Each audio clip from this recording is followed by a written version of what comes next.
Hello and welcome to Life Beyond the Numbers, the podcast for people who are curious about how to have a more fulfilling work life. We live in a world largely driven by numbers, logic and reason. But how we feel at work and about our work impacts us, our organisations and society. There is a relationship between the numbers of our organisations and the life beyond the numbers. I'm Susan Nichrialon, your host. I've lived and worked in many countries. I've met people who love what they do and people who don't, people who bring their full selves to work and people who won't. But one thing that I've learned that is common to us all is that we are all unique and have unique experiences. And it's helpful to know that there are others who think like we do, or have had struggles too, or have gone where we want to go, or can show us things we didn't know. So join me and my guests as we place a lens on the human side of work life by sharing insights, stories, and strategies to inspire you to let your uniqueness shine through. Well, today I'm absolutely delighted to be joined by Robbie Swale. Robbie, you're so welcome to Life Beyond the Numbers. Yeah, it's lovely to be here and have this conversation. I can kind of feel a really nice warm energy about this conversation, so really looking forward to it. Well, it's not warm, it's freezing, actually. It actually is. My toes are cold, but my energy is warm. Yeah, no, brilliant. And let's start with a number. What podcast recording number is this? Do you have any idea? Oh, it's part of my challenge. Yeah, I do. It's 105. Woo! Yeah. So, yeah, for people who have no idea what that is, last year, the story is long, to do with releasing my books and thinking about what is success for them. I set myself, for me, an outrageous challenge to appear on 100 podcasts in 2022. And I got to 101 in 2022, which is fantastic. Then, of course, setting yourself a challenge in that kind of way, it plants all kinds of seeds, some of which will sprout into 2023 and potentially beyond. And so, yeah, this is like the third or fourth podcast I've recorded in January 23. I tracked all the ones in 2022, and I'm going to track all the other ones that come from that, because I'm interested in, okay, a year's energy in some ways into this. How much does that lead to? Even if I don't, speech marks, try and appear on any more podcasts, what other shoots come up? And this is one of those. Yeah, cool. And we were introduced by Travis Scott. So Travis, if you're listening, hello and thank you. And Travis is actually over in Washington State, isn't it?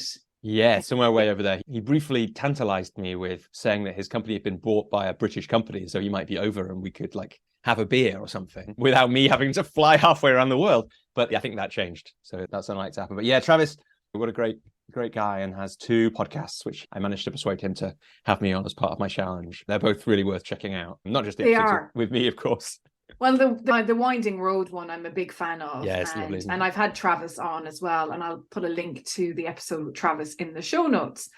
So to do 100 podcasts, even to consider doing 100 podcast episodes, and you use the word outrageous, which I think is a fantastic word, and most people are going probably crazy as well at this point.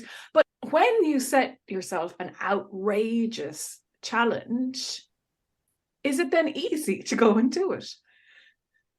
No, that's partly why it's worth doing. No, it triggered for me all the things that stop me doing things, always. And I should say it's not the first one I've done since I started my business. Part of the reason I set it's the first one I've done and managed entirely by myself. Usually it's been managed with the help of a coach or something like that. But I also know that if I get the balance, and I think this is probably true for everybody, but the numbers will be different, the feelings will be different.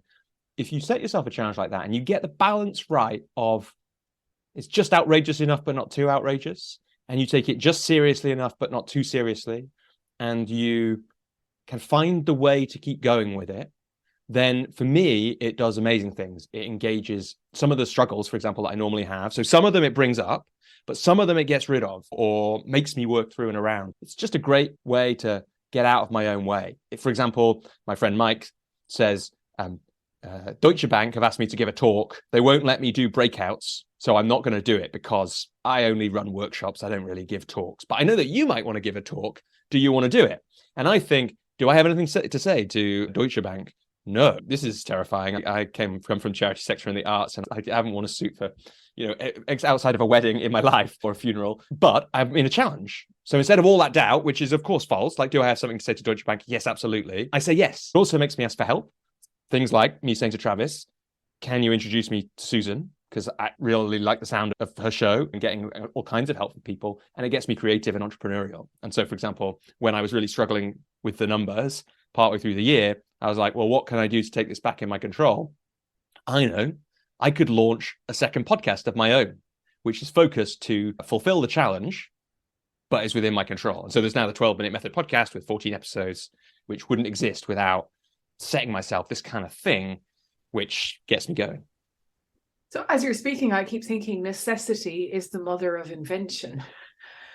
Is it the commitment? Is that what drives you forward?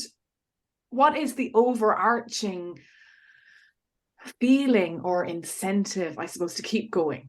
So I've worked quite hard in the last few years. I'm playing with something different this year to get as good as I can at doing what I call choice management. So people get obsessed with time management, right? But mostly, in my view, when people are obsessed with time management, what they really need is choice management. Basically, what that means is you can't do everything. No one can do everything. It's really important. It's really hard to admit, but really important to admit. So therefore, you're always going to be making some choices. And most of looking productive, in my view, when people say I'm productive, and even I can't deny that I'm productive now, right? Last year, I published 3 books and appeared on 100 podcasts, launched a second podcast of my own. All that Okay. But I have to, like, when I'm giving a talk, I said this last year in I gave a talk, partly because of the challenge, on how to be more productive. And we gave it that title because something like that is a great way to get people in. But I had to deal with my own imposter syndrome worries with that. One of the ways I deal with my imposter syndrome worries is I answer the question, who am I to give a talk on how to be more productive? Someone who's appeared on 100 podcasts, published 4 books about it, all that kind of thing. I think one of the surprising things about how I've done that, the reason I don't feel like I'm productive sometimes, is that I'm not productive in the way that I thought people were productive. I do work hard, but I'm not necessarily productive by manically working 24/7 to get things done. One of the ways I'm productive is I choose very carefully what I say yes to and very carefully what I say no to. And so I'm not going to do it this year because I'm doing some personal development to be a bit different. But for the last few years, I've done a very careful goal setting exercise for the year.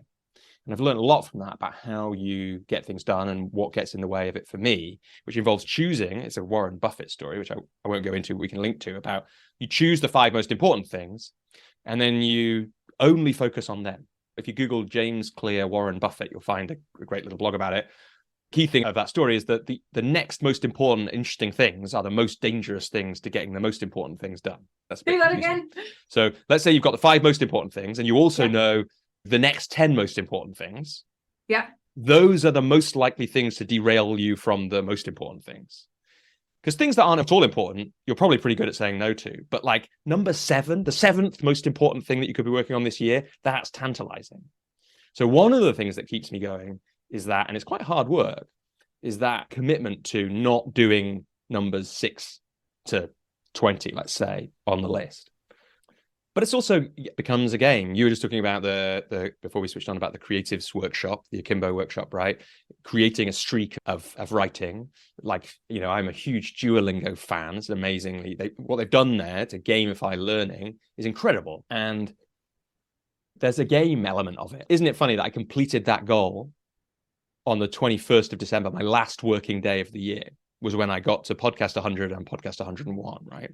And there's a guy called Doug Hofstadter who's written some really hard to read, but really great books, because they're hard to read because they've got a lot of maths in them. And he coined a thing which he calls Hofstadter's law, which is that the task will always expand to fill the time available, even when you take into account Hofstadter's law. So it's like, you can't avoid it. It'll always take exactly how much time you have. But yeah, I think that to answer your question in a really long way, and then to actually give you the short answer, like really practicing, doing something like that required me to really practice yes, and it required it to be just achievable, like the right level of stretch, but not too achievable. And to be honest, this one required it to probably not be the first thing like this that I'd done.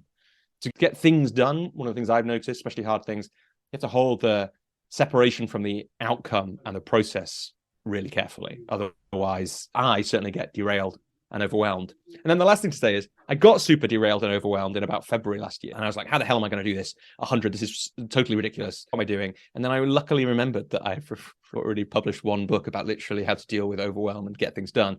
And so I really slowed down, and maybe we'll talk about that or not, but essentially I used the 12-minute method, which people can look up, to think about how to achieve it. And what I've learned from that, from writing my books in that way, the way that I've written them, is, set aside a small amount of time every week and you'll be surprised how much you can achieve. So I put in 30 minutes a week, and essentially I managed to stick pretty much to that over the course of the year. And until I realized I needed to accelerate in the autumn, that was pretty much how I managed it. And the great thing about that was whenever things got really busy elsewhere, that the work on the podcast challenge didn't stop. It just got reduced to 30 minutes. And that was enough. There's so much in there. It's doing something rather than nothing is the first thing that I would say out of that. It's like Absolutely. Take some little action. And even if you forget one day, then pick it up the next day, because the consistency builds, the habit builds, the momentum, and so on. And what I find often is if we set ourselves a challenge and it's 30 days of something, and after day 9, you forget a day, because our lives are full of stuff. And then we get to day 10 and we go, I didn't do yesterday, so I'll pick it up tomorrow. And then tomorrow never comes. Yeah. What's the simplest way of overcoming that tendency to opt out, even though we don't want to? Yeah. So I think there's 2 things to say about that. I think you've done one of them for people. You've named it, right? It's really important to just name it. It's going to happen, almost certainly. Yeah. Like I had this thought that if you want to build, like, what do we call it? Like the commitment muscle, or the ability to keep your promises to yourself muscle, whatever it is. If you're going to build that, the key moment, the rep, the thing that will decide if you're building it, the thing that builds it, in fact, is what happens on those moments. I had this insight because the podcaster Tim Ferriss talked about what had finally enabled him to meditate, was realizing the key moment in meditation is when your attention has gone from the thing you're focusing on it, bringing it back. So he's really into exercise. It's like realizing that the rep, the lifting of the weight, is bringing your attention back to the mantra or back to the breath or whatever it is. And in commitment, the rep is recommitting after you've slipped. And acknowledging that you will almost certainly slip, especially if you're doing something ambitious, like trying to do something every day. So the second part of it is, I referenced it slightly, so I'll tell the story really quickly. Essentially, my books were written by writing an article, which became a chapter, every week in one sitting. I've been writing a blog post, sitting down for 12 minutes, writing, proofreading once, posting every week since August 2016. Occasionally, when I tell people about that, which is the 12-minute method, now that it's branded, people confuse it. They think I'm saying 12 minutes a day. And it is really, really important to say that I am not saying that. If it had been 12 minutes a day, it is not a habit that would have survived the last 6.5 years. One of the books is about keeping going when you want to give up. And really important is that there are really difficult times in our lives. This is a great example of why it will happen that there are days, if you've got a daily practice, that you don't do the thing, because at some point someone will get ill, or you will get ill, someone will die, or someone will lose their job. These things happen in our lives, and you may on that day not do the thing. You may just also forget. Like, that's a very human thing as well. So the reason it's very important that it was weekly is, in a week, I have found that it is much, much less likely that I can't find 12 minutes. So the only important thing then is, do I remember to do it every week? Because I can find the time. And after you've practiced doing it for a while, what I found was it becomes weirder to not write the blog now than it was to write the blog. And that's an amazing change. I have the same thing with exercise. It's on a work day. It's a bit weirder now for me to not do exercise in the morning than it is. Like, I get a funny feeling. And I think that when building a habit, like, that moment is realizing that is a lovely moment. Yeah, I had one of those yesterday, I think, with exercise. And even though I do a lot of exercise, I've been a bit more targeted in my habit setting for the last couple of months.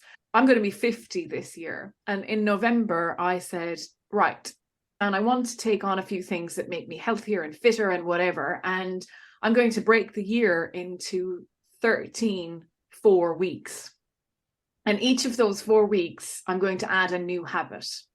So I have 4 weeks of bring it in and keep it and whatever. And I've noticed now that the exercise one is like making me almost double what I set out to do.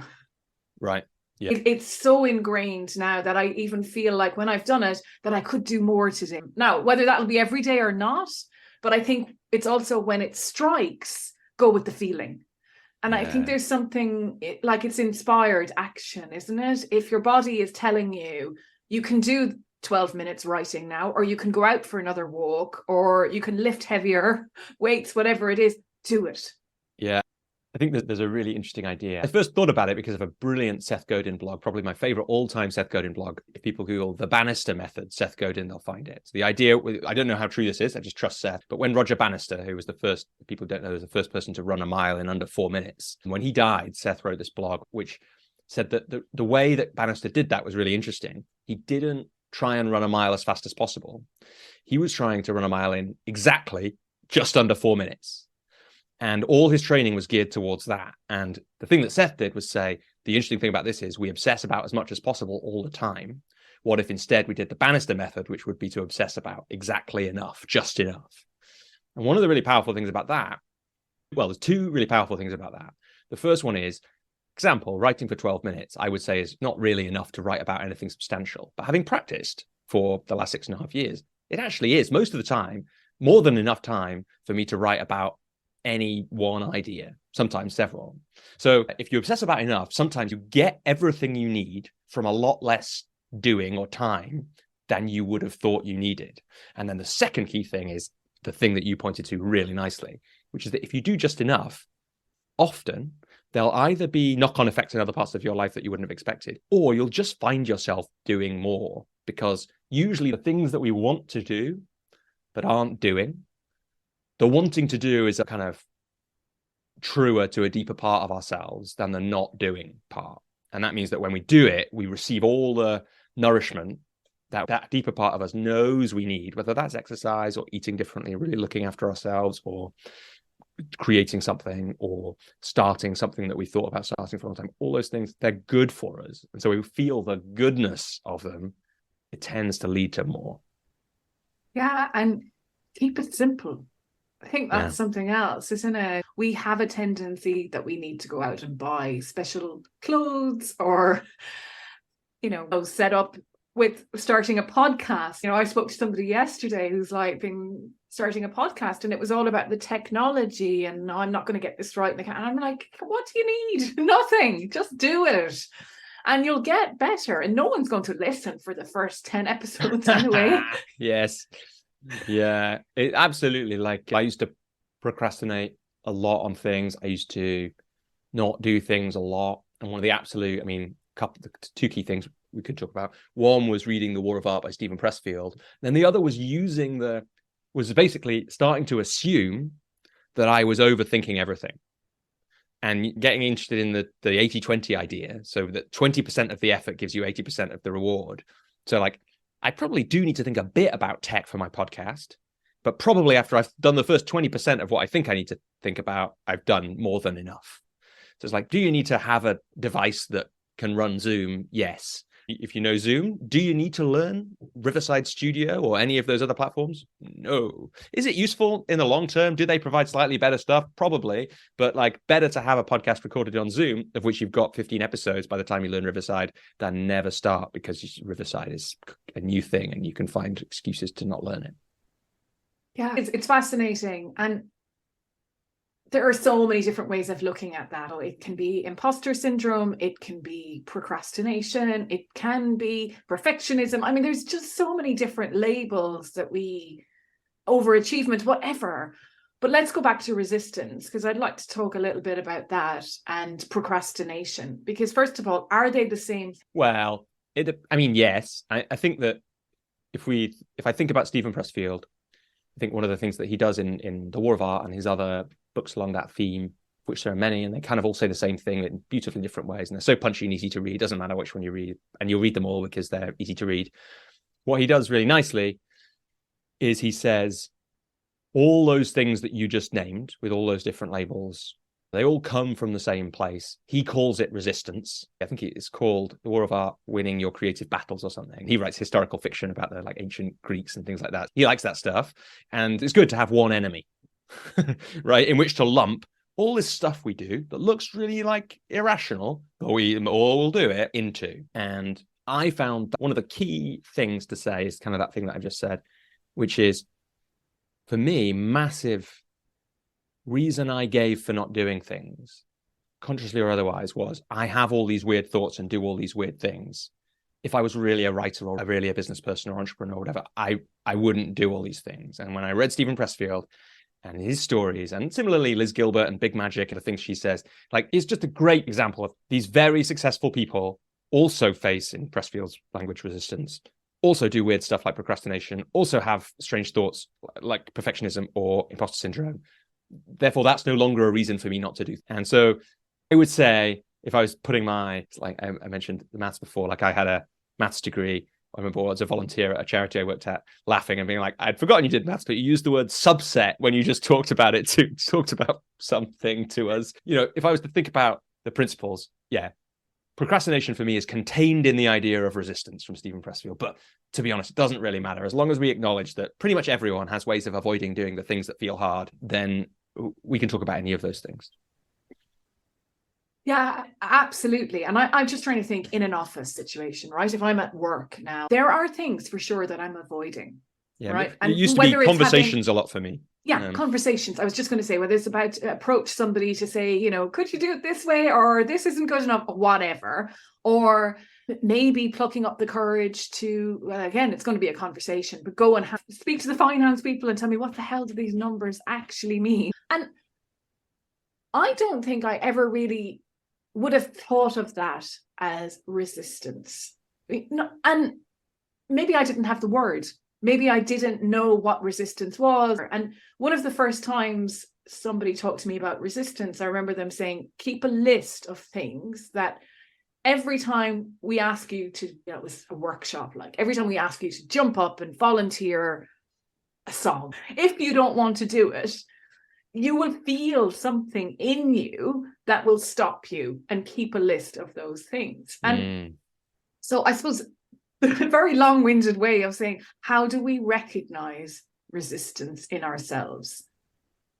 I think that mostly people who are listening to this will be having, if they've never heard of that idea before, they'll be having this like sinking feeling right now, or it's like, oh yeah, about something. And I get really interested in the somethings, right? My absolute favorite bit of The War of Art, which I think about all the time, is he says, I'm not going to get it quite right, but something like, there's a rule of thumb with resistance.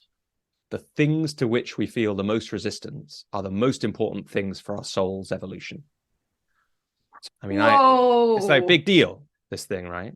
And you can kind of see how that would be true. If I think of myself as a 20-something in an office, just never calling anyone because it had this feeling about it, always emailing and then getting stuck waiting for stuff because email's inefficient often, and or not being willing to ask for something that I needed to do the work or that I needed for my life. What's important for that 20-something, for him to grow into somebody who's more, for his soul to evolve, for him to evolve? Well, to work through that thing.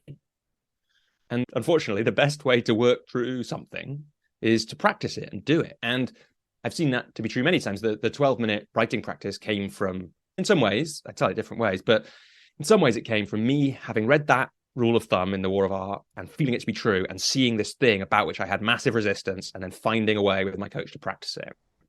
And it is undeniable that deciding in a coaching session to write 5 blogs on a train over the next 2 weeks and then keep turning that into a weekly habit has transformed who I am and what I do on more levels than I could count and probably know about. So I've now seen that rule of thumb to be true. So most people will know the feeling. And that's where it gets interesting. And I get interested in, what's the thing that people have been thinking about for a long time? It's like the want to do but not doing distinction that we were making before. What's the thing that you've been wanting to do for a long time, maybe months or years, but haven't been doing? Because that could be the most important thing for that person's soul's evolution, which is like, I think sometimes we need that kind of scale of language, really, the depth of language to kind of capture how important this stuff can be. And then how do we help people bridge that gap between knowing it's the thing and doing the thing? And that's some of the stuff we've just been talking about habits, right? That's one of the most important things. For someone like me, where the resistance often comes in the form of overwhelm, like, how do I start a business? I don't know, it's too big, I'm just going to stop doing it. Well, it's much better to be doing the equivalent of 12 minutes, 30 minutes, whatever it is, work on it a week while you're panicking than doing nothing, because you'll wake up in another 5 years and still have done nothing about the thing. And I think that's the thing, isn't it? I think we go day by day, week by week, and suddenly years have passed and we still haven't picked up the phone and had that conversation. And we have probably created a mess around it as well, as we ingeniously tightrope the situation and become like gymnasts, avoiding that one thing, which builds up fear. The more we put something off, I should say the more I do it, the more difficult it becomes to face. Then it's like unsurmountable altogether. It is like Everest in the room. It's so important what you're saying, Susan. The way I would say it is, it's really very, very important with particularly these things, but also more broadly, to know that inaction is not neutral. So it's like, it feels like it is not. You've given one example, which is like, these amazing tangled webs and stories that we develop about why. Because it's like, if I'm going to say that I'm not going to start writing, then I'm going to have a reason for that. And then the next week, I might develop a different excuse and reason. And then gradually, I've got this whole net of very rational sounding reasons to not do a thing, whatever that thing is, starting a business, writing a book, whatever the thing is. That's one reason. The other reason is the emotional cost. This is one of the things I really notice. If I don't do something, partly I may have a rational sounding excuse, or I may have both of these things. I may also have this like just resentment and regret that I haven't started it. And each day breeds another day of resentment and regret.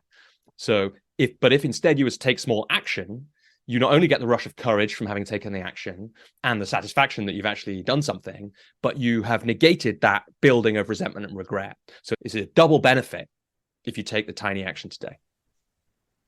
Wow. I love that. I'm writing a book and I'm going to say it like that because I am. And it is about that kind of thing, the emotional cost of things. And so that's a one-liner I'm going to be going back listening to again for the book.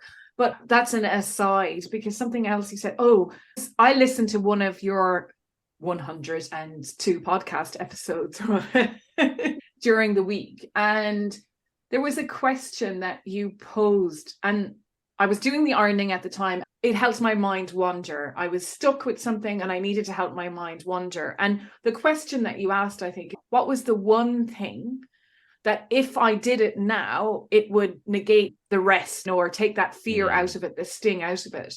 And I was stuck with something. And because I was listening to you speaking, I believe, on your own, there's a conversation in my head going on with you. And the one thing that I needed to do popped straight in. And I wonder if I'd asked myself that same question, would I have been as truthful? And sometimes our stories, our webs are so interweaved that we cannot see the wood from the trees. And I think this is back to your point about needing help. And help can come in so many forms, just listening, reading, but our own stories are so intricate that breaking through that often on our own is very, very challenging, I believe. Yeah, I absolutely agree. So there's a woman I really admire called Jennifer Garvey-Berger, and she's got really accessible books, essentially about really deep research about adult developmental psychology and how our minds and perspectives grow. She's got these great books, which we talked about it on the Coach's Journey podcast. They're simple on the other side of complexity. So they're not like so simple they're not holding the truth. She's been through the complexity and then she's found the simple on the other side. So they're really accessible books. Unlocking Leadership Mind Traps and Unleashing Your Complexity Genius are the names of the two books. Fully recommend them, give them to clients all the time. She says, like, the way I think would talk about what you just said is, we have this worldview that develops with all these stories that make complete sense and the world makes sense.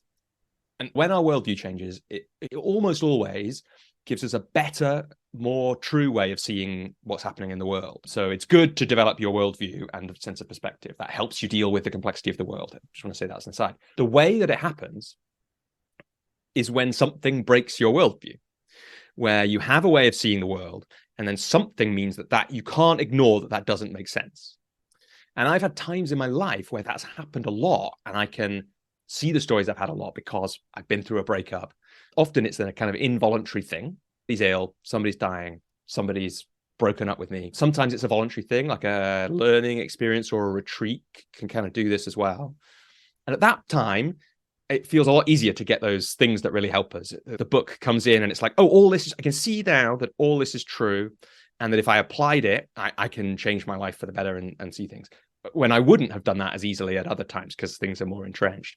And then it can come in all kinds of ways. I think that podcasts have a real place for that. Books can do it, but you can hear more the experience of a person when they're speaking. And look, I absolutely think that's one of the things that the coaching that I do, but also the mentoring that people receive, the great line managers, that's a thing that your people are often helping you see.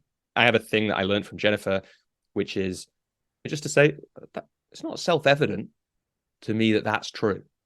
When someone's got this like incredible equivalence of this is like an absolute certainty, it's just a really gentle way of slowing somebody down enough to say, oh, that's interesting. And you got to be really careful with this stuff because it's quite big if you change somebody's worldview sometimes, or it's not an easy thing to go through. It's like, it can be really uncomfortable. And in my work, I'm contracting to do that, right? People are paying me, so they're really counting on me, in fact, to do that. But for ourselves, we can kind of do it as well. I'm going to do another one. I think Susan has a really nice frame for conflict. I'm not sure I'm quite going to get it, but essentially it requires three things. Let's see if I can remember. I learned this from an Argentinian guy called Fred Kaufman. Scarcity. There's one other, and then a dispute of property rights. So in a conflict, you don't know who gets to make the decision. If you know there's no conflict between two people if one of them has the overwhelming agreed responsibility to decide what happens, right? Because the other person just says what they think, and then the first person makes their decision. But the tensions we get in ourselves can be looked at with conflict theory as well. And it can be good to say, well, what are the constraints here that are stopping me from making this decision or going? And usually in those, you can then look at them and go, well, are these all definitely true? And sometimes that opens things up. Totally. And it's back to this choice again, isn't it? And like you say, often there's a forcing function. So something happens that forces us to address our worldview, but we don't need to wait for that. We can choose to be somebody else, and not somebody else because we're always going to be us, but we can choose to say, I want to be that person who writes a book in 12 minutes every week for a year, or I want to be that person who runs a marathon, or I want to be that person who isn't afraid to go and talk to my boss about a raise. All of these things, because we make the story so much more greater in our own heads. And so you'll often hear people say, you get taught all the ways to kind of strategize. And I often think you're never going to come up with what happens in that room. Just go for it. You're never really going to understand what that person is going to say back to you. You can have all the predictions you like, but actually, if you go into a conversation and hope to carry out the conversation, get your point across, you'll be surprised where it can go. And that's way better. Yeah, way better. And it is again, in one of Garvey Berger's books, she really talks about that. It's a really natural thing because in simpler times, we actually could predict and control things a lot more. She thinks, and who am I to disagree with a Harvard professor and that kind of thing, former Harvard professor, she thinks that, this was a thing that developed as a competitive evolutionary advantage to try and control what's happening. Except we live in a world that is much more complex than humans have existed in, and we can't do that anymore. And instead, what you can do is focus on creating the conditions for good things to happen and enabling good things to happen. And one of the things that is, well, look, what are the things that will help you in that conversation? And some of it is curiosity, presence, doing some prep so that you're there with, some frameworks. Frameworks are good in the right way and the right time. And we can probably come up with another 3 or 4. Maybe that's enough, actually. Experiment with that, see what you learn. And I always think, look at the other person as a person first and foremost. Remember that you're sitting across from another person who gets up in the morning, brushes their teeth, goes to the toilet, has breakfast, the same as anyone else. It doesn't matter who they are. The reality is, underneath the hood, we are all the same. And at one point, that person was probably afraid to have that conversation with someone else. So But they might still be. They Yeah. might still actually be afraid right now having the conversation with you. Like, you don't know. Like, they might not, and they might, but you see on the surface of people, we get tricked a bit by TV. There's a really nice bit in a Malcolm Gladwell book about Friends and what a great show it is, and how you could basically watch it without the sound on and know what's happening because they're such good actors and it's such a great ensemble. The problem with that is that's not how life works. No one looks how they're on the outside, how they're feeling, apart from maybe a toddler. Like, I've got one now, and it's wonderful to watch her, and it's a total joy, right? And you can see with her that she, like we, can go pretty quickly from apoplectic rage with me for trying to change her nappy to having a fun time. And we can see that on the outside, but mostly in a business exec, they will have been trained over years to not show what's going on the inside. So you've got no idea how scared they are, how stressed they are about their kids, whatever else it might be. And I think it's really important. Yeah, to connect on a human level. There's people listening here today and they are ready now to take some action. Okay, so we've convinced them, make a commitment, start small. And I like David White because he says, start close in, take the first step, not the second one or the third one, but the first one, the one you know you don't want to take. Yeah. Is there a perfect condition when you're feeling like backing out again, that you go ahead and actually take that step? You know, what would you say to somebody who builds up the courage that we've talked about and everything is 90%, well, let's say 80, let's take the 80-20, is 80% there. And then that feeling emerges again and they back away. So let's slow it down to something we've talked about already, which is that essentially the momentum is the important thing. So it doesn't really matter how small the step is. And a really important thing, I learned about it in a book called The Burnout Fix by Jacinta Jimenez. It's a great book in lots of ways, but one of the things that really stayed with me was the research she was quoting. They call it self-efficacy. Essentially, she means confidence there, I think. And if you want to coaching, some of the key things you get from it is helping people build their self-efficacy, build their confidence in all kinds of ways.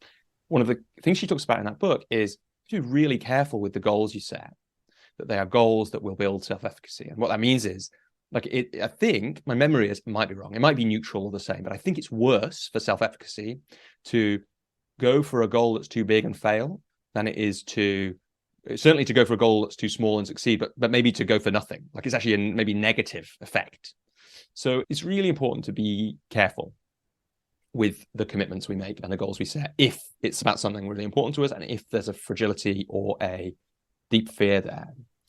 And to go for the absolute smallest possible thing. When I think about the person I wanted to be, you talked about, it's a really nice way of thinking about it, and wasn't actually somebody who'd written a book in 12 minutes. Writing was essentially incidental to that practice, although we could talk for another hour about why it wasn't quite. But what was happening there, what I wanted to be was somebody who could share the things they'd made with people without it being this horrible, agonizing process. That's the person I set out to be and have absolutely become through that practice. But what I did to get there was not write the most scary article that I could think of and post it. It was to write a reasonably safe article about something within a container which kept me safe. And the container was post it on LinkedIn because no one read LinkedIn. And certainly none of the people I was really afraid what they thought of me read it. It was to write at the bottom. I wrote this article on a train, proofread it once and posted it. So whatever anyone said to me, all my fears, like, this is terrible writing, you're wrong about this, who are you to write this thing, all that stuff I was afraid people would say, really, I could then go, well, look, I wrote it on a train, so, you can't, what you on about? And that was really important. And over time, I built that, but it is the small as possible. And then it's just to remember that annoying and frustrating and dispiriting as this is, confidence comes on the other side of action. It's a result of action. And so waiting for that is not going to help you. You'll never get there. It'll never be ready. It'll never be perfect. You said, is there a perfect condition? It's really important to know there is not. There never will be. There will be no perfect conditions. That is imaginary. There's no but the beauty of confidence, yeah, exactly. The beauty of confidence coming on the other side is that what comes on this side is, in my view, one of the absolute most admirable qualities that humans can ever personify, which is courage, which is acting in the face of fear. There's almost nothing as inspiring. You see it in athletes. It's why X Factor was a huge hit, right? Because there were these acts of courage that you could watch. I mean, some of it was them mocking people, but the acts of courage, that was the thing that brought tears to people's eyes about those talent shows. And so you get to do that with something you're afraid of. In fact, to do that, you have to be, and then you get to do it. And the more afraid you are, the more evolution of your soul is available to you. And the more meaningful it is to you. Absolutely. Absolutely. And the more you'll look back on it and feel proud. Yeah. And what you feel is because it means something to you. I always believe that is what's driving it. And we've completely run out of time and didn't get through half of the things that we could have talked about, I'm sure. But that doesn't mean anything, because you can always come back again. Yeah, well, and also I've had to get really used to it, Susan. That's the 12-minute practice. One of my mentors, Robert Holden, he's written some great books, but he said, what I love about the 12-minute practice is I always feel with my books like I have to approach it from all the angles. You know, he's written a great book about love. I have to approach it from all the angles under the sun. 12 minutes, here's an idea. Here's what I can think about it in 12 minutes. There you go. And it's a practice really also in knowing that you can't say everything in 12 minutes. And so, yeah, we haven't said everything, but we've said some things. And it's felt to me like a really valuable, rich conversation. I'm very, very grateful and glad to have had it. And I hope that people who have listened have taken some things that they can use. Absolutely. And you have published 4 books in the last 15 months, I guess, maybe less even. And you've been on over 100 episodes. I'm not going to leave a link to the 100 episodes, but I am going to leave a link to the blog that outlines them. And maybe just quickly, if you don't mind, the 4 books. And also, where can people find you, Robbie? Yeah, so I'm at robbieswale.com. You just Google me, and I'm on all the social media. But because of that blog, the place that I'm really on, the other ones I'm kind of on. So people can find me there. The books are on Amazon and other places, depending on where the distributors send them. If you're in the UK, you can get them on Blackwell's or Waterstones. If you're in the US, you can get them on Barnes and Noble, those kinds of places. If you can't find them, let me know, because I'm interested in that and where they are, and I'm not really keeping track of it, and I can see if we can find a way to get them there. So in the first 3 years of the 12-minute blog, I'd written 80,000 words, 12 minutes at a time. So that's what small repeated action can get you. And those 80,000 words, give or take, plus a few surrounding bits, are now 4 books about the creative process, because it turned out I hadn't just written 80,000 words about anything. I'd written about the thing that I was wrestling with and my clients were wrestling with, which is how do you do these things that you really want to do but aren't doing? And so there's one part for each part of the creative process, one book. So if starting is your trouble, you can read the start book. If you're worried that you're going to give up partway through, read the keep going book. You can read them all, of course. That's my favorite people, I should say, read all of them. And if it's sharing the work, that final bit, that's the 4th book. It's like the shortest, but the most concentrated. It's like just a series of tricks that I've used to get over my fear and get things out there, and mind tricks that I play on myself.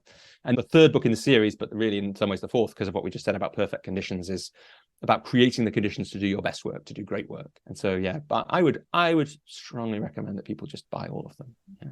Of course you would.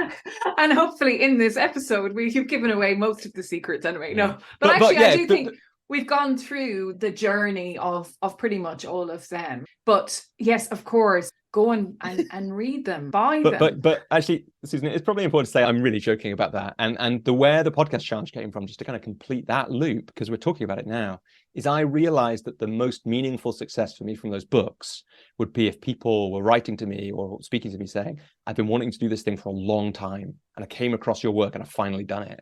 And I realized people don't have to read the books to do that. But in fact, and this has happened already for me in different places, if I tell the story of these things, if I talk about these ideas, then that will sometimes happen. And then I thought, well, how can I do that? And then that was in some ways the genesis of 100 podcasts in 2022 and 100 and whatever I said, 4 or 5, that this makes it. Fantastic. So don't buy the books, just start your thing. That's the thing. Yeah. That's the thing, isn't it? But maybe reading a book is one of the things you've been putting off. So start with Robbie's.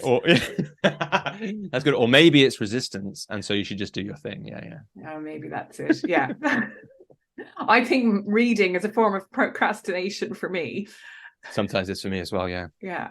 But still, you always learn, and that's important too. Robbie, it's been an absolute pleasure speaking to you. Thank you so much for your time. I really appreciate it. And all the best. It's been a total pleasure. Total pleasure. Thank you so much for listening. I hope you've enjoyed the paths we traversed on today's episode. If something rang through for you, be sure to let me know. Or maybe you can share this with someone in your life who would benefit from listening too. And if you enjoy helping others, I'd be so grateful if you would leave a review, so that people who might also be curious about their own life beyond the numbers can discover this podcast too.